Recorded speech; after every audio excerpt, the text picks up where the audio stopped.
On April 29, 2026, country music icon David Allan Coe passed away at the age of 86, and almost immediately a TMZ headline appeared, announcing that a secret, unreleased album was sitting in a vault. The article carried a startling allegation. Industry insiders had held his final record hostage for nearly a decade. They had allegedly shelved a completed 2017 studio album, calculating that they could maximize their profits by waiting for him to die. To explore the dark, untold stories hidden deep inside music history, hit the subscribe button. This was a man who helped define the independent outlaw country movement of the 1970s, yet his final artistic statement is currently being managed by the same corporate machine he spent decades fighting. Understanding how he lost control of his own voice means looking at the specific friction he created with the industry throughout his life. Coe's talent was forged in high-security environments. He had a turbulent early life, moving through childhood reform schools and eventually doing hard time in the Ohio State Penitentiary. It was behind those iron bars that he first learned to play the guitar. After his release in 1967, he headed straight for Nashville. He initially struggled to break through as a solo performer, sleeping in his car and playing for food. But behind the scenes, he found immediate success penning hits for others. He wrote the massive working-class anthem, Take This Job and Shove It, which became a #1 hit and career-defining track for country star Johnny Paycheck. He also wrote chart-topping hits for female artists, scoring a win in 1973 when Tanya Tucker took his song Would You Lay With Me in a Field of Stone to the top of the charts. His solo breakthrough, 1975's You Never Even Called Me By My Name, served as a satirical breakdown of the perfect country and western song, playfully mocking the genre's familiar tropes like trucks, trains, and getting drunk. Coe possessed the bankable, mainstream talent to secure a lucrative legacy in Nashville, but safe was the one thing he refused to be.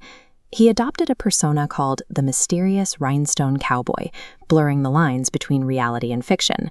He aggressively pushed false lore to the press, including a fabricated claim that he had served time on death row for killing an inmate. Eventually, Coe took the outlaw image beyond anti-establishment rebellion and into pure shock value. This peaked with the independent release of his Underground album in the early 1980s. The record was packed with explicitly racist and misogynistic lyrics. The industry response was swift. While Coe embraced this darkness as proof of his authenticity, the Nashville establishment completely cut him off. This self-imposed exile had lasting consequences. For the rest of his career, Coe was forced to rely on independent, high-risk labels to distribute his music. By prioritizing shock value over industry partnerships, Coe surrendered his mainstream power. He made his brand toxic to traditional investors. In his final years, Coe's presence faded. He suffered from declining health and survived a severe bout with COVID-19 that required hospitalization. Before that decline, in 2017, he had recorded a new album with Average Joe's Entertainment. Coe and his wife desperately wanted the record released so they could tour behind it, but the investors allegedly refused. They faced a financial risk, putting marketing dollars behind a living artist with a controversial reputation who could cause a public relations disaster at any moment. This chart illustrates the death bump, showing how an artist's passing can spike the value of their catalog. A low revenue trend shoots upward the moment an artist dies, erasing behavioral risks. To investors, Coe's unreleased album was a more secure asset in a vault than on the shelves. By holding the record back, they guaranteed a return on investment without the liability of the artist. The industry hadn't officially canceled him. They had simply run the numbers and calculated that his death was more profitable than his life. It is a bitter ending for a man who spent 86 years aggressively defying the rules of the corporate music machine.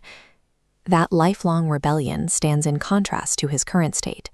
Today, he is a posthumous asset, his final artistic statement controlled by opportunistic executives.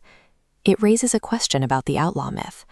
Is an unapologetic life worth it if it means losing control of your legacy in death?